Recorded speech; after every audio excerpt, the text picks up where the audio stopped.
ಓಂ ಶಾಂತಿ. Date ಆಗಿದೆ 18/3/1971. ಅವ್ಯಕ್ತ ಬಾಪ್ದಾದ ಮಧುಬನ. ಅವ್ಯಕ್ತ ಮುರಳಿ महावाक्य आಗಿದೆ. विजयी बनने के लिए संग्रह और संग्राम की शक्ति आवश्यक. ವಿಜಯಿ ಆಗುವುದಕ್ಕಾಗಿ ಸಂಗ್ರಹ ಮತ್ತು ಸಂಗ್ರಾಮದ ಶಕ್ತಿಯ ಅವಶ್ಯಕತೆ ಇದೆ ಅಂತ ಹೇಳ್ತಾರೆ ಬಾಬಾ. ಹೇಳ್ತಾರೆ ಸಂಗ್ರಾಮ ಅಂತಂದ್ರೇನು? ಯುದ್ಧ ಮಾಡಬೇಕು ಅಂತಂದರೆ ಮೊದಲೇನು ಮಾಡಬೇಕಾಗ್ತದೆ? ಸಾಮಗ್ರಿಗಳನ್ನು ಸಂಗ್ರಹ ಮಾಡಬೇಕಾಗ್ತದಲ್ಲ. ಅದಕ್ಕೆ ಇಲ್ಲೇನು ಬಾಬಾ ಏನು ಹೇಳ್ತಾರೆ? ಜ್ಞಾನರತ್ನಗಳ ಸಂಗ್ರಹ ಮಾಡಿ ಅವುಗಳನ್ನು ಜೀವನದಲ್ಲಿ ಏನು ಮಾಡಬೇಕಾಗ್ತದೆ? ಪ್ರಸ್ತುತಪಡಿಸ್ಬೇಕಾಗ್ತದೆ. ಅವುಗಳನ್ನು ಪ್ರದರ್ಶನ ಮಾಡಬೇಕಾಗ್ತದೆ, ಅವುಗಳನ್ನು ತೋರಿಸ್ಬೇಕಾಗ್ತದೆ. ಸಮಯ ಬಂದಾಗ ಆ ಶಕ್ತಿಗಳನ್ನು ಏನು ಮಾಡಬೇಕಾಗ್ತದೆ? ಬಳಕೆ ಮಾಡಬೇಕಾಗ್ತದಲ್ಲ. ಅದಕ್ಕೆ ಬಾಬಾ ಅದರ ಬಗ್ಗೆ ಹೇಳ್ತಿದ್ದಾರೆ. ವಿಜಯಿ बनने के लिए संग्रह और संग्राम की आवश्यक, संग्राम की शक्ति आवश्यक. आज विशेष भट्टी वालों के लिए बुलाया है. भट्टी वालों ने क्या क्या धारणाएं की है? ಇಂದು ವಿಶೇಷವಾಗಿ ಭಟ್ಟಿಯಲ್ಲಿ ಬಾಬಾ ಕರೆದಿದ್ದಾರೆ. ಭಟ್ಟಿನಲ್ಲಿ ಏನೇನು ಧಾರಣೆ ಮಾಡಿಕೊಂಡಿದ್ದೀರಾ? ವಹ ದೇಖ್ ರಹೆ ಹೇ. ಆಜ್ ಖಾಸ್ ದೋ ಬಾತೋಂ ಕಿ ಧಾರಣಾಯೇ ಹರ್ ಏಕ್ ಕೆ ಇಸ್ ಸಾಕಾರ ಚಿತ್ರ ದ್ವಾರ ದೇಖ್ ರಹೆ ಹೇ. ಬಾಬಾ ನೋಡ್ತಿದ್ದಾರೆ ಏನೇನು ಧಾರಣ ಮಾಡ್ಕೊಂಡಿದ್ದಾರೆ. ಅದರಲ್ಲಿ 2 ಮುಖ್ಯ ಧಾರಣೆಗಳನ್ನು ಬಾಬಾ ನೋಡ್ತಾರೆ. ಏನು? ದೋ ಶಕ್ತಿಯಾ ಕಿ ಧಾರಣಾಯೇ ದೇಖ್ ರಹೆ ಹೇ कि कहाँ तक हर एक ने अपनी यथाशक्ति धारणा की है. ಬಾಬಾ 2 ಶಕ್ತಿಗಳ ಧಾರಣೆಯನ್ನು ನೋಡ್ತಿದ್ದಾರೆ. ಎಲ್ಲಿವರೆಗೆ ಯಥಾರ್ಥವಾಗಿ ಆ ಶಕ್ತಿಗಳನ್ನು ಧಾರಣ ಮಾಡ್ಕೊಂಡಿದ್ದಾರೆ ಮಕ್ಕಳು ಅಂತ. ವಹ ದೋ ಶಕ್ತಿಯ ಕೌನ್ಸಿ ದೇಖ್ ರಹೆ ಹೇ. ಆ 2 ಶಕ್ತಿಗಳು ಯಾವುವು? ಏಕ್ ತೋ ಸಂಗ್ರಹ ಕರ್ನೆ ಕಿ ಶಕ್ತಿ और दूसरी ಸಂಗ್ರಾಮ ಕರ್ನೆ ಕಿ ಶಕ್ತಿ. ಒಂದು ಸಂಗ್ರಹ ಮಾಡ್ಕೊಳ್ಳೋದು, ಇನ್ನೊಂದು ಸಂಗ್ರಾಮ ಮಾಡ್ತಕ್ಕಂಥ ಶಕ್ತಿ ಅಂತ ಹೇಳ್ತಾರೆ ಬಾಬಾ. ಸಂಗ್ರಹ ಕರ್ನೆಗೆ ಶಕ್ತಿ ಭೀ ಅತಿ ಅವಶ್ಯಕ ಹೇ. ಸಂಗ್ರಹ ಮಾಡ್ಕೊಳ್ಳತಕ್ಕಂಥ ಶಕ್ತಿನೂ ಬಹಳಷ್ಟು ಅವಶ್ಯಕತೆ ಇದೆ. तो जो भट्टी में ज्ञान रत्नों की धारणा मिली है उसको बुद्धि में संग्रह रखना. ಬಾಬಾ ಭಟ್ಟಿನಲ್ಲಿ ಏನೇನು ಜ್ಞಾನ ರತ್ನಗಳನ್ನು ಹೇಳಿದ್ದಾರೋ ಅದನ್ನು ಧಾರಣ ಮಾಡ್ಕೊಳ್ಬೇಕು, ಬುದ್ಧಿನಲ್ಲಿ ಸಂಗ್ರಹ ಮಾಡಬೇಕಾಗ್ತದೆ. और इस संग्रह करने से ही ಲೋಕ ಸಂಗ್ರಹ कर सकेंगे. ಇವುಗಳನ್ನು ನೀವು ಹೇಗೆ ಸಂಗ್ರಹ ಮಾಡ್ಕೊಳ್ತಾ ಹೋಗ್ತೀರೋ ಹಾಗೆ ಇಡೀ ಜಗತ್ತೂ ಕೂಡ ಸಂಗ್ರಹ ಮಾಡ್ಕೊಳ್ತದೆ. इसलिए संग्रह करने की और फिर संग्राम करने की शक्ति दोनों ही जरूरी है. ಅದಕ್ಕೆ ಬಾಬಾ ಹೇಳ್ತಾರೆ ಸಂಗ್ರಹನೂ ಮಾಡ್ಕೊಳ್ಬೇಕು, ಮಾಡ್ಕೊಂಡಿದ್ದ ಸಂಗ್ರಹವನ್ನು ಸಂಗ್ರಾಮದಲ್ಲಿ ಬಳಕೆನೂ ಮಾಡ್ಕೊಳ್ಬೇಕು. 2 ಶಕ್ತಿಗಳು ಬೇಕು ಅಂತ ಹೇಳ್ತಾರೆ ಬಾಬಾ. ದೋನೋ ಶಕ್ತಿಯ ಧಾರಣ ಕಿಯೇ. 2 ಶಕ್ತಿಗಳನ್ನು ಧಾರಣೆ ಮಾಡ್ಕೊಂಡಿದ್ದೀರಿ ನೀನು. ದೋನೋ ಮೇ ಕೋಯಿ ಕಿ ಭೀ ಕಮಿ ಹೋಗಿ ತೋ ಕಮಿ ವಾಲಾ ಕಭಿ ಭೀ ಸದಾ ವಿಜಯಿ ನಹಿ ಬನ್ ಸಕ್ತಾ. ಯಾವುದರಲ್ಲಿ ಒಂದಾದರೂ ಕಡಿಮೆ ಇತ್ತು ಅಂತಂದರೆ ಅವ್ರಿಗೆ ಸದಾ ವಿಜಯಿ ಅಂತ ಹೇಳೋಕ್ಕಾಗೋದಿಲ್ಲ. ಜಿಸ್ಮೇ ಜಿತನಿ ಸಂಗ್ರಹ ಕರ್ನೆ ಕಿ ಶಕ್ತಿ ಹೇ ಉತನಿ ಹಿ ಸಂಗ್ರಾಮ ಕರ್ನೆ ಕಿ ಭೀ ಶಕ್ತಿ ರಹತಿ ಹೇ. ಯಾರಿಗೆ ಎಷ್ಟನ್ನು ಸಂಗ್ರಹಣೆ ಮಾಡ್ಕೊಳ್ತಕ್ಕಂಥ ಶಕ್ತಿ ಇದೆಯೋ ಅದನ್ನು ಸಂಗ್ರಾಮ ಮಾಡುವುದು ಶಕ್ತಿ ಇದೆ ಅಂತಾರೆ ಬಾಬಾ. ಏನೇನು ನೀವು ಸಂಗ್ರಹಣೆ ಮಾಡ್ಕೊಂಡಿದ್ದೀರೋ ಅದನ್ನು ಏನು ಮಾಡಬೇಕಾಗ್ತದೆ? ಖರ್ಚು ಮಾಡಬೇಕಾಗ್ತದೆ. ಸಂಗ್ರಹ ಮಾಡಿದ್ದನ್ನು ಬಳಕೆ ಮಾಡಬೇಕಾಗ್ತದೆ. ಅದೂ ಗೊತ್ತಿರಬೇಕು ಅಂತ ಹೇಳ್ತಾರೆ ಬಾಬಾ. ಹೇಳ್ತಾರೆ ದೋನೋ ಶಕ್ತಿಯ ಧಾರಣ ಕರ್ನೆ ಕೆ ಲಿಯೇ ಭಟ್ಟಿ ಮೇ ಆಯೇ ಹೋ. ಸಂಗ್ರಹ ಮತ್ತು ಸಂಗ್ರಾಮ 2 ಶಕ್ತಿಗಳನ್ನು ಧಾರಣೆ ಮಾಡಲಿಕ್ಕೆ ಇಲ್ಲಿ ಭಟ್ಟಿನಲ್ಲಿ ಬಂದಿದ್ದೀರಾ ಅಂತ ಬಾಬಾ ಹೇಳ್ತಾರೆ. ತೋ ಶಕ್ತಿ ಸ್ವರೂಪ ಬನೇ ಹೋ. ಶಕ್ತಿ ಸ್ವರೂಪ ಆಗಿದ್ದೀರಿ ನೀವು. ಭಟ್ಟಿ ಸೇ ಕೌನ್ಸೆ ವರದಾನ್ ಪ್ರಾಪ್ತ ಕಿಯೇ ಹೇ. ಈ ಭಟ್ಟಿನಲ್ಲಿ ಯಾವ ವರದಾನವನ್ನು ಪ್ರಾಪ್ತಿ ಮಾಡಿಕೊಂಡಿದ್ದೀರಾ? ಭಕ್ತಿ ಮಾರ್ಗ ಮೇ ವರದಾನ್ ದೇತೆ ಹೇನ. ಭಕ್ತಿ ಮಾರ್ಗದಲ್ಲಿ ವರದಾನ ಕೊಡ್ತಾರಲ್ಲ, ಭಕ್ತಿ ಮಾರ್ಗ ವರದಾನ್ ದೇತೆ ಹೇ ಪುತ್ರವಾನ್ ಭವ ಧನವಾನ್ ಭವ. ಭಕ್ತಿ ಮಾರ್ಗದಲ್ಲಿ ವರದಾನ ಕೊಡ್ತಾರೆ. ಏನು? ಪುತ್ರವಾನ್ ಭವ, ಧನವಾನ್ ಭವ, ಸಂಪತ್ತಿವಾನ್ ಭವ ಅಂತ ಹೇಳಿಬಿಟ್ಟು. ಲೇಕಿನ್ ಇಸ್ ಭಟ್ಟಿ ಸೆ ಕ್ಯಾ ಮುಖ್ಯ ವರದಾನ ಮಿಲಾ. ಆದರೆ ಈ ಭಟ್ಟಿನಲ್ಲಿ ನಿಮಗೆ ಮುಖ್ಯವಾದ ವರದಾನ ಏನು ಸಿಕ್ತು? ಶಿಕ್ಷಕ್ ಬನೆ ವ ಮಾಸ್ಟರ್ ವರದಾತ ಭೀ ಬನೆ. ಬರೀ ಶಿಕ್ಷಕ ಅಷ್ಟೇ ಆಗಿದ್ದೀರೋ ಅಥವಾ ಮಾಸ್ಟರ್ ವರದಾತನೂ ಆಗಿದ್ದೀರೋ? ಏಕ್ ವರದಾನ್ ಮಿಲಾ ಶಕ್ತಿವಾನ್ ಭವ, ದೂಸರಾ ವರದಾನ್ ಮಿಲಾ ಸದೈವ ಅವ್ಯಕ್ತ ಏಕ್ ರಸ್ ಅವಸ್ಥಾ ಕಾ. ಬಾಬಾ 2 ವರದಾನ ಕೊಟ್ಟರು. ಒಂದು ಶಕ್ತಿವಾನ್ ಭವ, ಇನ್ನೊಂದು ಅವ್ಯಕ್ತ ಸ್ಥಿತಿ ಏಕರಸ್ ಅವಸ್ಥಾ ಇರಬೇಕು ಅಂತ ವರದಾನ ಕೊಟ್ಟಿದ್ದಾರೆ ಬಾಬಾ. ವರದಾನ ಅಂದ್ರೆ ಏನು? ಆಗ್ಬಿಡ್ತು ಅಂತ ಅರ್ಥ. ಅಂದರೆ ಇವತ್ತಿಂದ ನಾವೇನು ಅವ್ಯಕ್ತ ಸ್ಥಿತಿಯ ಏಕರಸ್ ಇರಬೇಕು ಅಂತ ಹೇಳ್ತಾರೆ ಬಾಬಾ. ಆ ವರದಾನನ ಮೇಲಿನ ಮೇಲೆ ನೆನಪು ಮಾಡ್ಕೋಬೇಕು. ಇನ್ ದೋನೋ ವರದಾನೋ ಮೇ ದೋನೋ ಹಿ ಬಾತೆ ಸಮಾಯಿ ಹುಯಿ ಹೇ. ಈ 2 ವರದಾನಗಳಲ್ಲಿ 2 ಮಾತುಗಳು ಸಮಾವೇಶ ಆಗಿದ್ದಾವೆ. यह दोनों ही वरदान प्राप्त करके संपत्तिवान बनकर अपना प्रैक्टिकल सबूत दिखाने लिए जाना है. ಬಾಬಾ ಹೇಳ್ತಾರೆ, ಈ 2 ವರದಾನಗಳನ್ನು ಪ್ರಾಪ್ತಿ ಮಾಡಿಕೊಂಡು ಸಂಪತ್ತಿವಾನ್ ಆಗಿ ತಮ್ಮ ಪ್ರಾಕ್ಟಿಕಲ್ ಸಬೂತನ್ನು ತೋರಿಸೋಕ್ಕೆ ಹೋಗಬೇಕು ಅಂತಾರೆ ಬಾಬಾ. ऐसे नहीं समझना कि घर जा रहे हैं वा अपने स्थान पर जा रहे हैं. ಇಲ್ಲಿಂದ ಹೋಗಬೇಕಾದ್ರೆ ನಾವು ವಾಪಸ್ ಮನೆಗೆ ಹೋಗ್ತೀವಿ ಅಂತ ಹಿಂಗೆ ತಿಳ್ಕೊಬೇಡ್ರಿ ಅಂತ ಹೇಳ್ತಾರೆ ಬಾಬಾ. लेकिन जो शक्तियाँ व वरदान लिए हैं उनको प्रैक्टिकल करने के लिए विश्व स्टेज पर जा रहे हैं. ಯಾರು ಶಕ್ತಿಯ ಅಥವಾ ವರದಾನನ ಪಡ್ಕೊಂಡಿದ್ದೀರಲ್ಲ, ಪ್ರಾಕ್ಟಿಕಲ್ನಲ್ಲಿ ತಗೊಂಡು ಬರೋಕ್ಕೆ ನೀವು ಎಲ್ಲಿ ಹೋಗ್ತಿದ್ದೀರಿ? ಇವಾಗ ವಿಶ್ವದ ಸ್ಟೇಜ್ ಮೇಲೆ ಹೋಗ್ತಾ ಇದ್ದೀರಿ ಅಂತ ಅನುಭವ ಮಾಡಿ ಅಂತ ಹೇಳ್ತಾರೆ ಬಾಬಾ. ಐಸೇ ಸಮಜ್ನಾ ಹೇ, ಈ ಥರ ತಿಳ್ಕೊಳ್ಬೇಕು. ಸ್ಟೇಜ್ ಪರ್ ಆ್ಯಕ್ಟರ್ ಕೋ ಕೌನ್ಸಿ ಮುಖ್ಯ ಬಾತೆ ಧ್ಯಾನ್ ಮೇ रहती है. ಸ್ಟೇಜ್ ಮೇಲೆ ನಿಂತಾಗ ಆ್ಯಕ್ಟರ್ಗೆ, ನಟನೆ ಮಾಡುವಂಥವನಿಗೆ ಮುಖ್ಯವಾಗಿ ಯಾವುದರ ಮೇಲೆ ಗಮನ ಇರ್ತದೆ? ಬಾಬಾ ಹೇಳ್ತಾರೆ, ಅಟೆನ್ಷನ್ ಔರ್ ಎಕ್ಯುರಸಿ. ನನ್ನ ಪಾತ್ರದ ಮೇಲೆ ನನಗೆ ಗಮನ ಇರಬೇಕು, ಅಟೆನ್ಷನ್ ಇರಬೇಕು, ಮತ್ತು ಆ ಪಾತ್ರವನ್ನು ಎಕ್ಯುರೇಟಾಗಿ ನಾನು ಹೇಗೆ ಪಾತ್ರ ನಿಭಾಯಿಸಿದ್ದೀನಿ ಅನ್ನೋದು ಗಮನ ಇರಬೇಕು ಅಂತ ಹೇಳ್ತಾರೆ ಬಾಬಾ. ಯಹ ದೋನೋ ಹಿ ಬಾತೆ ಯಾದ್ ರಹತಿ ಹೇ, ಈ 2 ಮಾತುಗಳು ನೆನಪಿರ್ತಾವೆ. ऐसे ही आप लोग, ಅದೇ ಥರ ನೀವೂ ಕೂಡ अब स्टेज पर एक्ट करके बाप दादा को प्रत्यक्ष करने के लिए जा रहे हो. ಈಗ ನೀವೆಲ್ಲಿ ಹೋಗ್ತಿದ್ದೀರಾ? ಸ್ಟೇಜ್ ಮೇಲೆ ಹೋಗ್ತಿದ್ದೀರಾ. ಸ್ಟೇಜ್ ಮೇಲೆ ಹೋಗಿ ನಾನು ಒಂದು ಬ್ರಾಹ್ಮಣ ಆತ್ಮ, ಬಾಪ್ ದಾದಾರವರ ಪ್ರತ್ಯಕ್ಷ ಮಾಡಬೇಕು ಅನ್ನೋದು ಇರಬೇಕು. ಅದನ್ನು ಬಾಬಾಗೆ ತೋರಿಸ್ಬೇಕು ಅಂತ ಹೇಳ್ತಾರೆ ಬಾಬಾ. ಹರ್ ಸೆಕೆಂಡ್ ಹರ್ ಸಂಕಲ್ಪ ಮೇ ಅಟೆನ್ಷನ್ ಅವ್ರ ಎಕ್ಯುರೇಟ್. ಪ್ರತಿ ಸೆಕೆಂಡು ಪ್ರತಿ ಸಂಕಲ್ಪದಲ್ಲಿನೂ ಏನಿರಬೇಕು? ಅಟೆನ್ಷನ್ ಇರಬೇಕು ಮತ್ತು ಆ್ಯಕ್ಯುರೇಟ್ ಆಗಿರಬೇಕು ಅಂತ ಹೇಳ್ತಾರೆ ಬಾಬಾ. नहीं तो बाप दादा को प्रत्यक्ष करने का श्रेष्ठ पाठ बजा नहीं सकेंगे. ಇಲ್ಲ ಅಂತಂದರೆ ಬಾಪ್ ದಾದಾರವರ ಪ್ರತ್ಯಕ್ಷ ಮಾಡುವಂಥ ಶ್ರೇಷ್ಠ ಪಾತ್ರವನ್ನು ನಿಮಗೆ ಮಾಡೋಕ್ಕಾಗೋದಿಲ್ಲ ಅಂತಾರೆ ಬಾಬಾ. ತೋ ಅಬ್ ಸಮझा, ಇವಾಗ ಗೊತ್ತಾಯ್ತಾ? ಕ್ಯಾ ಕರ್ನೆ ಜಾ ರಹೆ ಹೋ, ಏನು ಮಾಡೋಕ್ಕೆ ಹೊರಟಿದ್ದೀರಾ? ಬಾಪ್ दादा को प्रत्यक्ष करने का पार्ट प्ले करने जा रहे हो. ಬಾಪ್ ದಾದಾರವರ ಪ್ರತ್ಯಕ್ಷ ಪಾರ್ಟ್ ಪ್ಲೇ ಮಾಡೋಕ್ಕೆ ಹೋಗ್ತಾ ಇದ್ದೀರಾ. ಯಹ ಲಕ್ಷ್ಯ ರಖ್ ಕರ್ಕೆ ಜಾನ, ಈ ಗುರಿಯನ್ನು ಇಟ್ಕೊಂಡು ಹೋಗಬೇಕು. ಜೋ ಭಿ ಕರ್ಮ ಕರೋ ಪೆಹಲೆ ಯಹ ದೇಖೋ ಕಿ ಇಸ್ ಕರ್ಮ ದ್ವಾರ ಬಾಪ್ ದಾದಾ ಕಿ ಪ್ರತ್ಯಕ್ಷತಾ ಹೋಗಿ. ಯಾವುದೇ ಕರ್ಮ ಮಾಡೋದಕ್ಕಿಂತ ಮುಂಚೆ ನೋಡಿ, ಈ ಕರ್ಮದಿಂದ ಬಾಪ್ ದಾದಾರವರ ಪ್ರತ್ಯಕ್ಷತೆ ಆಗ್ತದೇನು. ಐಸೆ ಭಿ ನಹಿ ಕಿ ಸಿರ್ಫ್ ವಾಣಿ ದ್ವಾರ ಪ್ರತ್ಯಕ್ಷ ಕರ್ನಾ ಹೇ, ಹೀಗೂ ಅಲ್ಲ ಕೇವಲ ವಾಣಿಯ ಮುಖಾಂತರ ಪ್ರತ್ಯಕ್ಷ ಮಾಡೋದೇನು ಅಂತ. लेकिन हर समय के हर कर्म द्वारा प्रत्यक्ष करना है. ಪ್ರತಿ ಸಮಯ ಪ್ರತಿ ಕರ್ಮದಲ್ಲಿನೂ ಬಾಪ್ ದಾದಾರವರ ಪ್ರತ್ಯಕ್ಷ ಮಾಡಬೇಕು ಅಂತ ಹೇಳ್ತಾರೆ ಬಾಬಾ. ऐसे प्रत्यक्ष करो जो सभी आत्माओं के मुख से यह बोल निकले कि यह तो एक एक जैसे साक्षात बाप के समान है. ಎಲ್ಲರ ಬಾಯಿನಲ್ಲಿ ಈ ಥರ ಬರಬೇಕು. ಏನು ಅಂತಂದರೆ, ಪ್ರತಿಯೊಂದು ಆತ್ಮ ಅವ್ರ ಬಾಯಿಂದ ಬರಬೇಕು ಮಾತುಗಳು ಏನು ಅಂತ. ಒಂದೊಂದು ಪರಮಾತ್ಮನ ಮಗು ಪರಮಾತ್ಮನ ಸಮಾನ ಇದೆ ಅಂತ, ಸಾಕ್ಷಾತ್ ದೇವರು ಇದ್ದಂಗಿದ್ದಾರೆ ನೋಡ್ರಿ ಅಂತ ಹಿಂಗೆ ಬರಬೇಕು ಅಂತಾರೆ ಬಾಬಾ. ಆಪ್ಕ ಹರ್ ಕರ್ಮ ದರ್ಪಣ್ ಬನ್ ಜಾಯೆ, ನಿಮ್ಮ ಪ್ರತಿಯೊಂದು ಕರ್ಮನು ಕನ್ನಡಿ ಹಾಗೆ ಸ್ವಚ್ಛ ಇರಬೇಕು ಅಂತಾರೆ ಬಾಬಾ. जिस दर्पण से बाप दादा के गुणों और कर्तव्य का दिव्य रूप और रूहानियत का साक्षात्कार हो.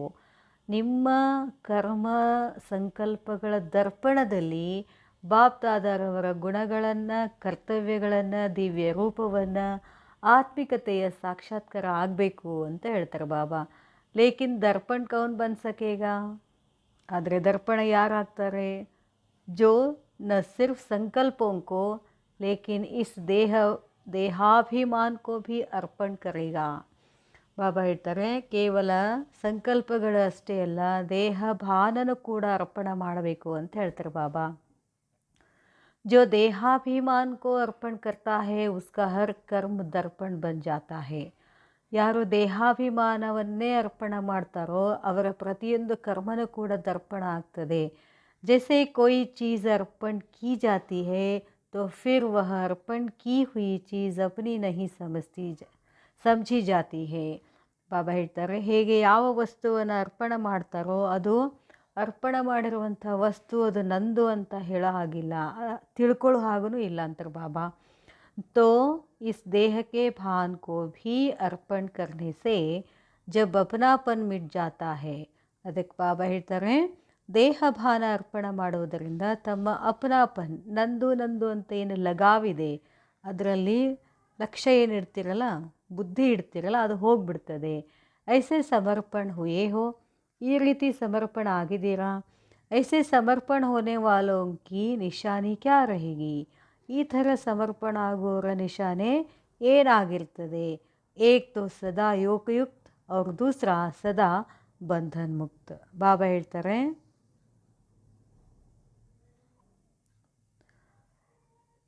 ಹೇಳ್ತಾರೆ ಒಂದು ಯೋಗಯುಕ್ತ ಆಗಿರ್ತಾರೆ, ಇನ್ನೊಂದು ಬಂಧನ ಮುಕ್ತ ಆಗಿರ್ತಾರೆ ಅಂತ ಹೇಳ್ತಾರೆ ಬಾಬಾ. ಮುಕ್ತ ಜರೂರ್ ಹೋಗ, ಮುಕ್ತ ಅಂತೂ ಆಗಲೇಬೇಕು.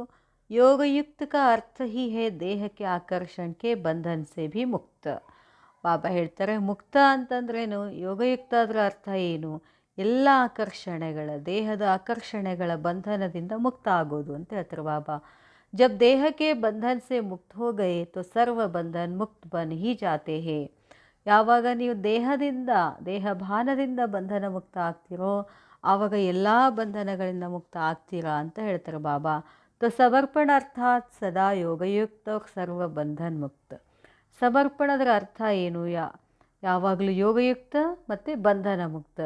ಯಹ ನಿಶಾನಿ ಅಪ್ನಿ ಸದಾ ಕಾಯಂ ರಖನಾ, ಈ ಸಂಕೇತ ಯಾವಾಗಲೂ ನಿಮ್ಮ ಹತ್ರ ಇಟ್ಕೊಳ್ಳಿ. ಯಾವುದೋ ಯೋಗಯುಕ್ತ ಬಂಧನ್ ಮುಕ್ತ. अगर कोई भी बंधन मुक्त होंगे तो ಯೋಗಯುಕ್ತ नहीं कहलाएंगे. ಯಾವುದಾದ್ರೂ ನಿಮ್ಮದು ಬಂಧನ ಇತ್ತು ಅಂತಂದರೆ ಅವ್ರಿಗೆ ಯೋಗಯುಕ್ತ ಅಂತ ಹೇಳೋಕ್ಕಾಗೋದಿಲ್ಲ.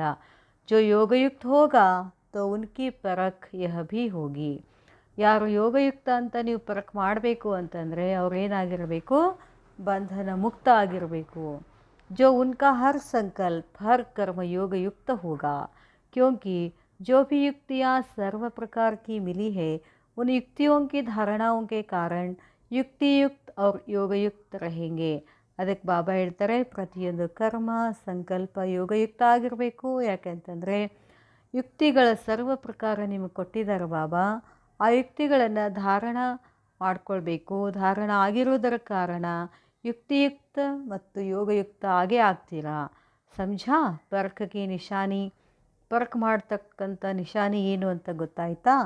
इससे अपने आप को समझ सकते हो कि कहाँ तक पहुँचे हैं. ಇದರಿಂದ ನಿಮಗೆ ಗೊತ್ತಾಗುತ್ತೆ ಎಲ್ಲಿವರೆಗೆ ನಂದು ಪುರುಷಾರ್ಥ ಇದೆ, ಎಷ್ಟು ಬಂಧನ ಮುಕ್ತ ಆಗಿದ್ದೀನಿ, ಎಷ್ಟು ಯೋಗಯುಕ್ತ ಇದ್ದೀನಿ. ಇಸ್ಲಿಯೇ ಕಹಾ ಕಿ, ಅದಕ್ಕಾಗಿ ಬಾಬಾ ಹೇಳಿದರು ಹೆಡ್ಲೈನ್ ಏನಾಗಿತ್ತು, ಸಂಗ್ರಹ और ಸಂಗ್ರಾಮ್ ಕಿ ಶಕ್ತಿ ದೋನೋ ಭರ್ಕರ್ ಜಾನಾ ಹೇ. ಅದಕ್ಕೆ ಎರಡೂ ಶಕ್ತಿಗಳನ್ನು ತುಂಬ್ಕೊಂಡು ಹೋಗಬೇಕಾಗಿದೆ. ಯಾವುದು, ಸಂಗ್ರಹ ಮತ್ತು संग्राम. रिजल्ट क्या देखी, रिजल्ट ಏನು ಬಂತು, सर्टिफिकेट मिला, सर्टिफिकेट सिक्ता. एक अपने आप से सेटिस्फाइड होने का सर्टिफिकेट लेना है, दूसरा सर्व को सेटिस्फाइड करने का सर्टिफिकेट लेना है. ಬಾಬಾ ಹೇಳ್ತಾರೆ ಎರಡು ಸರ್ಟಿಫಿಕೇಟ್ ಸಿಗಬೇಕು. ಒಂದು ನಿಮಗೆ ನೀವೇ ಸ್ಯಾಟಿಸ್ಫೈ ಆಗಿರೋ ಒಂದು ಸರ್ಟಿಫಿಕೇಟು, ಇನ್ನೊಂದು ನಿಮ್ಮಿಂದ ಎಲ್ಲರೂ ತೃಪ್ತಿ ಆಗಿರಬೇಕು, ಅದೊಂದು ಸರ್ಟಿಫಿಕೇಟ್ ಅಂತಾರೆ ಬಾಬಾ. दूसरा सर्व को सेटिस्फाई करने का सर्टिफिकेट. ಇನ್ನು ಮೂರನೇದು ಹೇಳ್ತಾರೆ ತೀಸರಾ ಸಂಪೂರ್ಣ ಸಮರ್ಪಣ ಬನನೆ ಕಾ. ಒಂದು ಸೆಲ್ಫ್ ಸ್ಯಾಟಿಸ್ಫೈ ಆಗಿರಬೇಕು, ಇನ್ನೊಂದು ಬೇರೆಯವರು ಸ್ಯಾಟಿಸ್ಫೈ ಆಗಿರೋ ಸರ್ಟಿಫಿಕೇಟ್ ಬೇಕು, ಮೂರನೇದು ಸಂಪೂರ್ಣ ಸಮರ್ಪಣೆ ಆಗಬೇಕು. ಸಮರ್ಪಣ ಯಹ ನಹಿ ಕಿ ಆಬು ಮೇ ಆಕರ್ बैठ जाए. ಸಮರ್ಪಣ ಅಂತಂದ್ರೆ ಹಂಗಲ್ಲ ಅಬುದಲ್ಲಿ ಬಂದು ಕೂಡೋದು. तो समर्पण होने का भी सर्टिफिकेट लेना है. ಸಮರ್ಪಣ ಆಗೋದರ ಸರ್ಟಿಫಿಕೇಟು ಬೇಕು. ಎಷ್ಟು certificate? 3 certificate. Self satisfied certificate, ಬೇರೆದವರು ಸ್ಯಾಟಿಸ್ಫೈಡ್ ಆಗೋ ಸರ್ಟಿಫಿಕೇಟ್, ಮೂರನೇದು ಸಮರ್ಪಣ ಆಗೋದರ ಸರ್ಟಿಫಿಕೇಟು. ಇನ್ನು ನಾಲ್ಕನೇದು ಹೇಳ್ತಾರೆ ಬಾಬಾ, ಚೌಥಾ जो भी ज्ञान की युक्तियाँ मिली उनको संग्रह करने की शक्ति का सर्टिफिकेट भी लेना है. ಬಾಬಾ ನಮಗೇನೇನು ಜ್ಞಾನ ರತ್ನಗಳನ್ನು ಕೊಟ್ಟಿದ್ದಾರೋ ಅವುಗಳೆಲ್ಲವುಗಳನ್ನು ಸಂಗ್ರಹ ಮಾಡ್ಕೊಳ್ತಕ್ಕಂಥ ಶಕ್ತಿ ಸರ್ಟಿಫಿಕೇಟ್ ಇರಬೇಕು ಅಂತಾರೆ ಬಾಬಾ. यह 4 ಸರ್ಟಿಫಿಕೇಟ್ अपनी ಟೀಚರ್ से लेकर जाना. ಈ 4 ಸರ್ಟಿಫಿಕೇಟ್ಗಳನ್ನು ಬಾಬಾ ಶಿಕ್ಷಕನಿಂದ ತಗೊಂಡು ಹೋಗಬೇಕು ಅಂತ ಹೇಳ್ತಾರೆ ಬಾಬಾ. कोई बात में 100 मार्क्स भी इस ग्रुप को है. ಕೆಲವೊಂದು ಮಾತಿನಲ್ಲಿ 100 ಮಾರ್ಕ್ಸ್ ಈ ಗ್ರೂಪ್ನವ್ರಿಗೆ ಸಿಕ್ಕಿದ್ದಾವೆ. ವಹ ಕೌನ್ ಸಿ ಬಾತ್, ಅದು ಯಾವುದು ಅಂತ ಹೇಳ್ತಾರೆ ಬಾಬಾ. ಪುರುಷಾರ್ಥ ಕೆ ಭೋಲೆಪನ್ ಮೇ 100% ಹೇ. ಪುರುಷಾರ್ಥ ಭೋಲೆಪನ್ ಅಂದರೆ ಮುಗ್ಧ ಆಗೋದು. ಅಂದರೆ ಇಲ್ಲಿ ಮುಗ್ಧ ಅಂತಂದರೆ ಹೇಳ್ತಾರೆ ಬಾಬಾ, ಪುರುಷಾರ್ಥ ಸ್ವಲ್ಪ ಡೀಲಾಪನ್ ತೋರಿಸ್ತೀರಲ್ಲ ಅಲ್ಲಿ ಬೇಡ, ಅದು ಭೋಲೆಪನ್ ಬೇಡ ಅಂತಾರೆ ಬಾಬಾ. ಪುರುಷಾರ್ಥ ಮೇ ಭೋಲಾಪನ್ ಹಿ ಅಲ್ಬೇಲಾಪನ್ ಹೇ. ಅದೇನಾಗ್ಬಿಡ್ತದೆ, ಭೋಲೆಪನ್ ತೋರಿಸಿದ್ರೆ ಮತ್ತು ಆ ಕಡೆ ಈ ಕಡೆ ಹೊಯ್ದಾಡಕ್ಕೆ ಶುರು ಆಗ್ತದೆ. और एक विशेष गुण भी है, वह यह है कि सभी को अपने में परिवर्तन करने की तीव्र इच्छा जरूर है. ಮತ್ತು ಇನ್ನೊಂದು ವಿಶೇಷ ಗುಣ ಏನು ಅಂತಂದರೆ, ಎಲ್ಲ ಆತ್ಮಗಳು ಬೇಗ ಪರಿವರ್ತನೆ ಆಗಲಿ ಅನ್ನೋ ಇಚ್ಛೆ ಎಲ್ಲರಿಗೂ ಇದೆ. इसलिए बाप दादा इस ग्रुप को उम्मीदवार ग्रुप समझते हैं. ಅದಕ್ಕೆ ಬಾಬಾ ಈ ಗ್ರೂಪನ್ನು ಏನು ಹೇಳ್ತಾರೆ, ಆಶನ್ನು ಇಟ್ಕೊಂಡಿರುವಂಥ ಗ್ರೂಪ್ ಅಂತ ಹೇಳ್ತಾರೆ ಬಾಬಾ. ಲೇಕಿನ್ ಉಮೀದೆ ತಪ್ಪು ಪೂರಿ ಕರ್ ಸಕೆಂಗೆ ಜಬ್ ಸದೈವ ನಮ್ರಚಿತ್ ಹೋಗರ್ ಚಲೆಂಗೆ. ಮತ್ತೊಂದು ಪಾಯಿಂಟ್ ಹೇಳ್ತಾರೆ ಬಾಬಾ, ನಿಮ್ಮ ಆಸೆಗಳು ನಿಮ್ಮ ಉಮೀದೆಗಳು ಪೂರ್ಣ ಆಗಬೇಕು ಅಂತಂದರೆ ಯಾವಾಗಲೂ ನಮ್ರಚಿತ್ತ ಆಗಬೇಕು ಅಂತಾರೆ ಬಾಬಾ. ಉಮೀದ್ವಾರ್ ಕ್ವಾಲಿಟಿ ಹೋ, ಲೇಕಿನ್ ಜೋ ಕ್ವಾಲಿಟೀಸ್ ಮಿಲಿ ಹೇ ಉನ್ಕೋ ಧಾರಣ ಕರ್ತೆ ಚಲೆಂಗೆ ತೋ ಪ್ರತ್ಯಕ್ಷ ಸಬೂತ್ ದೇ ಸಕೆಂಗೆ. ಸಮझा. ಬಾಬಾ ಹೇಳ್ತಾರೆ, ಬಾಬಾ ಏನೇನು ಕ್ವಾಲಿಟೀಸ್ಗಳನ್ನು ಕೊಟ್ಟಾರೋ ಆ ಎಲ್ಲ ಕ್ವಾಲಿಟೀಸ್ಗಳನ್ನು ಧಾರಣ ಮಾಡ್ಕೊಳ್ತಾ ಒಂದೊಂದಾಗಿ ಧಾರಣ ಮಾಡ್ಕೊಳ್ತಾ ಹೋದರೆ ಪ್ರತ್ಯಕ್ಷ ಸಬೂತ್ ಆಗೇ ಆಗ್ತದೆ, ತಿಳಿತಾ ಅಂತಾರೆ ಬಾಬಾ. ಬಾಬಾ ಹೇಳ್ತಾರೆ, समझा. ज्ञान का राज सुनने में और राज सुनने में अच्छा है, लेकिन अब क्या करना है. ಜ್ಞಾನದ ರಹಸ್ಯವನ್ನು ಹೇಳೋದು ಕೇಳೋದು ಸರಿ ಇದೆ, ಆದರೆ ಈಗೇನು ಮಾಡಬೇಕು. ರಾಜಯುಕ್ತ ಬನನಾ ಹೇ. ಮೇಲೆ ಹೇಳಿದ್ರು ಬಾಬಾ ಯೋಗಯುಕ್ತ ಯುಕ್ತಿಯುಕ್ತ ಹೇಳಿದರು, ಮತ್ತಿಲ್ಲಿ ಹೇಳ್ತಾರೆ ಬಾಬಾ ರಾಜಯುಕ್ತ ಆಗಬೇಕು. ಯೋಗ ಅಚ್ಚಾ ಹೇ, ಲೇಕಿನ್ ಯೋಗಯುಕ್ತ ಬನನಾ ಹೇ. ಯೋಗ ಇದೆ, ಆದರೆ ಯೋಗಯುಕ್ತ ಆಗಬೇಕು. ಬಂಧನ ಮುಕ್ತ ಬನನೆ ಕಿ ಇಚ್ಛಾ ಹೇ. ಬಂಧನ ಮುಕ್ತ ಆಗಬೇಕನ್ನೋ ಇಚ್ಛಾ ಇದೆ, ಲೇಕಿನ್ ಪೆಹಲೆ ದೇಹ ಅಭಿಮಾನ ಕಾ ಬಂಧನ ತೋಡ್ನಾ ಹೇ. ಬಂಧನ ಮುಕ್ತ ಆಗಬೇಕು ಅಂತಂದರೆ ದೇಹ ಅಭಿಮಾನ ಬಂಧನವನ್ನು ಮುರಿಬೇಕಾಗ್ತದೆ. ಫಿರ್ ಸರ್ವ ಬಂಧನ ಮುಕ್ತ ಆಪೇ ಹಿ ಬನ್ ಜಾಯೆಂಗೆ. ಆಮೇಲೆ ಎಲ್ಲ ಬಂಧನ ಮುಕ್ತ ಹಂಗೆ ಹಾಗೆ ತಂತಾನೆ ಆಗ್ತೀರಾ ಅಂತ ಹೇಳ್ತಾರೆ ಬಾಬಾ. ಸಮझा. ಅಭಿ ಯಹಿ ಕೋಶಿಶ್ ಕರ್ನಾ ಹೇ. ಈಗ ಇದನ್ನೇ ಪ್ರಯತ್ನ ಮಾಡಬೇಕು. ಸಬೂತ್ ಮೂರ್ತ್ ಅವ್ರ ಸಪೂತ್ ಬನನಾ ಹೇ. ಬಾಬಾಗ ಸಬೂತ್ ತೋರಿಸ್ಬೇಕು, ಸಬೂತ್ ತೋರಿಸಿ ಸಪೂತ್ ಮಕ್ಕಳಾಗಬೇಕು. ಶಕ್ತಿವಾನ್ ಅವ್ರ ಸಂಪತ್ತಿವಾನ್ ಬನೆ ಹೋ. ಶಕ್ತಿವಾನ್ ಸಂಪತ್ತಿವಾನ್ ಆಗಿದ್ದೀರಾ. हर एक ने अपने आप से प्रतिज्ञा भी की है. जो प्रतिज्ञा की जाती है उसको पूर्ण करने के लिए पावर भी अवश्य इकट्ठी करेंगे. ಪ್ರತಿಜ್ಞಾ ಮಾಡಿದ್ದೀರಾ, ಪ್ರತಿಜ್ಞೆ ಪೂರ್ಣ ಮಾಡಬೇಕು ಅಂತಂದರೆ ಶಕ್ತಿಯನ್ನು ಅವಶ್ಯವಾಗಿ ಇಕ್ಕಟ್ಟ ಮಾಡಬೇಕು, ಸಂಗ್ರಹಿಸಬೇಕು ಅಂತ ಹೇಳ್ತಾರೆ ಬಾಬಾ. ಮೇಲೆ ಹೇಳಿದ್ರು ಬಾಬಾ ಸಂಗ್ರಹ ಶಕ್ತಿ. कितना भी सहन करना पड़े, सामना करना पड़े, लेकिन प्रतिज्ञा को पूरा करना ही है. ಏನೇ ಪರಿಸ್ಥಿತಿ ಬರಲಿ, ಏನೇ ಸಹಿಸ್ಕೊಳ್ಳುವಂಥ ಶಕ್ತಿ ಬಂದ್ರೂ ಕೂಡ ಪ್ರತಿಜ್ಞೆಯನ್ನು ನಾವು ಪೂರ್ಣ ಮಾಡಲೇಬೇಕಾಗ್ತದೆ. ಐಸಿ ಪ್ರತಿಜ್ಞಾ ಕೀ ಹೇ. ಇಂಥ ಪ್ರತಿಜ್ಞೆ ಮಾಡಿದ್ದೀರೇನು ಅಂತ ಕೇಳ್ತಾರೆ ಬಾಬಾ. ಬಾಬಾ ಹೇಳ್ತಾರೆ, ಭಲೆ ಸಾರೆ ವಿಶ್ವಕ್ಕೆ ಆತ್ಮಾಯೇ ಮಿಲ್ಕರ್ ಭಿ ಪ್ರತಿಜ್ಞಾ ಸೆ ಹಟಾನೆ ಕಿ ಕೋಶಿಶ್ ಕರೆ. ಇಡೀ ವಿಶ್ವವೇ ಪ್ರತಿಜ್ಞೆಯಿಂದ ನಿಮ್ಮನ್ನು ತಪ್ಪಿಸ್ಬೇಕು ಅಂತ ಪ್ರಯತ್ನ ಪಟ್ಟರೂ ಕೂಡ ತೋ ಭಿ ಪ್ರತಿಜ್ಞಾ ಸೆ ನಹಿ ಹಟೆಂಗೆ, ಲೇಕಿನ್ ಸಾಮ್ನಾ ಕರ್ಕೆ ಸಂಪೂರ್ಣ ಬಂದ್ ಕರ್ಕೆ ಹೀ ದಿಖಾಯೆಂಗೆ. ಪ್ರತಿಜ್ಞೆಯನ್ನು ಬಿಡೋಂಗಿಲ್ಲ ಅಂತಾರೆ ಬಾಬಾ, ಎದುರಿಸ್ಬೇಕು, ಸಂಪೂರ್ಣ ಆಗಿ ತೋರಿಸ್ಬೇಕು. ಐಸಿ ಪ್ರತಿಜ್ಞಾ ಕರ್ನೆ ವಾಲೋಂ ಕಾ ಯಾದ್ಗಾರ್ ಬನಾ ಹುವಾ ಹೇ. ಇಂಥ ಪ್ರತಿಜ್ಞೆ ಮಾಡುವಂಥವ್ರದ್ದು ಯಾದ್ಗಾರ್ ಇದೆ. ಅಚ್ಚಲ ಘರ್ ತೋ ಸದೈವ ಯಹ ಯಾದ್ ರಖನಾ कि जैसा हमारा यादगार है वैसा अब बनना ही है. ಪಾಪ ಹೇಳ್ತಾರೆ ಅಚಲ್ ಘರ್ ಅಂತ ಹೇಳ್ತಾರಲ್ಲ, ಅದಕ್ಕೆ ಈ ಯಾದ್ಗಾರ ನಾವು ಆಗಲೇಬೇಕು. यह तो सहज है ना, स्थूल निशानी को याद रखने से नशा और निशाना याद रहेगा. ಸ್ಥೂಲ ಸಂಕೇತವನ್ನು ನೆನಪು ಮಾಡೋದ್ರಿಂದ ನಶೆನೂ ಆಗ್ತದೆ, ನಿಶಾನನೂ ಮುಡ್ತೀರಾ ಅಂತಾರೆ ಬಾಬಾ.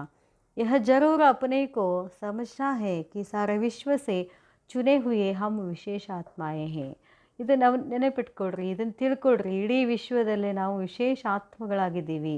ಜಿತನಿ ವಿಶೇಷ ಆತ್ಮಾಯೇ ಉತನಿ ಉನ್ಕೆ ಹರ್ ಕರ್ಮ ವಿಶೇಷತಾ ಹೋತಿ ಹೇ. ಎಷ್ಟು ವಿಶೇಷತೆ ಆತ್ಮಗಳು ನಾವಿದೆಯೋ ನಮ್ಮ ಕರ್ಮನೂ ಕೂಡ ವಿಶೇಷವಾಗಿರಬೇಕಾಗ್ತದೆ. ವಿಶೇಷ ಆತ್ಮ ಹೋನ ಕಮ್ ನಹಿ ಹೋ. ನೀವು ವಿಶೇಷ ಆತ್ಮಗಳಿದ್ದೀರಾ, ಕಡಿಮೆ ಅಲ್ಲ. सभी मधुबन निवासियों को अपने को प्रैक्टिकल विशेष आत्माएं दिखाकर अपने इस ग्रुप का नाम बाला करना है. ಎಲ್ಲ ಮಧುಬನ್ ನಿವಾಸಿಗಳು ಪ್ರಾಕ್ಟಿಕಲ್ ವಿಶೇಷ ಆತ್ಮಗಳಿಗೆ ನೀವು ತೋರಿಸಿ ಈ ಗ್ರೂಪನ್ನು ಪ್ರಸಿದ್ಧಿ ಮಾಡಬೇಕು ಅಂತಾರೆ ಬಾಬಾ. ಐಸಾ ಹಿ ಲಕ್ಷ್ಯ ರಖನಾ ಕಿ ಕಹೆಂಗೆ ಕಮ್ ಲೇಕಿನ್ ಕರ್ಕೆ ದಿಖಾಯಂಗೆ. ಹೇಳೋದಲ್ಲ ಮಾಡಿ ತೋರಿಸ್ಬೇಕು ಅಂತಾರೆ ಬಾಬಾ. ಆಪ್ಗೆ ಇಸ್ ಗ್ರೂಪ್ ಕಿ ಯಹ ವಿಶೇಷತಾ ದೇಖೆಂಗೆ ಸ್ಟೇಜ್ ಬಾಬಾ ಹೇಳ್ತಾರೆ. ತಮ್ಮ ಈ ಗ್ರೂಪ್ನ ವಿಶೇಷತೆಯನ್ನು ನೋಡ್ತೀನಿ. ಸ್ಟೇಜ್ ಪರ್ ಜಾಕರ್ ಐಸಾ ಪಾಠ ಬಜಾನಾ ಜೋ ಸಭಿ ಒನ್ಸ್ ಮೋರ್ ಭಿ ಕರೆ. ಈ ಥರ ನೀವು ಪಾಠ ಮಾಡಬೇಕಲ್ಲ, ನೋಡಿದವರೆಲ್ಲ ಏನು ಅನ್ಬೇಕು, ಒನ್ಸ್ ಮೋರ್, ಇನ್ನೊಂದು ಸಲ ಮಾಡಿ ಅಂತ. ಸಮಜಾ, ತಿಳಿತಾ? ಆಪ್ಗೆ ನಿಮಿತ್ತ ಟೀಚರ್ ಆಪ್ಗೆ ಗ್ರೂಪ್ಗೂ ಬಾರ್ ಬಾರ್ ನಿಮಂತ್ರಣ ದೇ. ತಮ್ಮ ನಿಮಿತ್ತ ಆಗಿರ್ತಕ್ಕಂಥ ಶಿಕ್ಷಕರು ಮತ್ತೆ ಮತ್ತೆ ನಿಮಗೆ ನಿಮಂತ್ರಣ ಕೊಡೋ ಹಾಗೆ ನೀವು ಇರಬೇಕು ಅಂತಾರೆ ಬಾಬಾ. ಅವ್ರ ಗ್ರೂಪ್ಸ್ ಕೋ ಏಕ್ ಎಕ್ಸಾಂಪಲ್ ಬಂದ್ಕರ್ ದಿಖಾನಾ ಹೈ. ಎಲ್ಲ ಬೇರೆಯವ್ರ ಗ್ರೂಪಿಗೂ ಕೂಡ ನೀವು ಉದಾಹರಣೆ ಆಗಿ ತೋರಿಸ್ಬೇಕು. ಕೋಯಿ ಅಚ್ಚಾ ಕರ್ಮ ಕರ್ಕೆ ಜಾತಾ ಹೇ ತೋ ವಹ ಬಾರ್ ಬಾರ್ ಯಾದ್ ಆತಾ ಹೇ. ಯಾರು ಒಳ್ಳೆ ಕಾರ್ಯಗಳನ್ನು ಮಾಡಿ ಹೋಗಿರ್ತಾರೋ ಅವ್ರದ್ದು ಮೇಲಿನ ಮೇಲೆ ನೆನಪು ಬರ್ತದೆ. ತೋ ಯಹ ಗ್ರೂಪ್ ಭಿ ಐಸಾ ಕಮಾಲ್ ಕರ್ಕೆ ದಿಖಾಯೆ. ಈ ಗ್ರೂಪನ್ನು ಕೂಡ ಇಂಥ ಒಂದು ಕಮಾಲ್ ಮಾಡಿ ತೋರಿಸ್ಬೇಕು ಅಂತ ಹೇಳ್ತಾರೆ ಬಾಬಾ. ಅಚ್ಚಾ, ಓಂ ಶಾಂತಿ.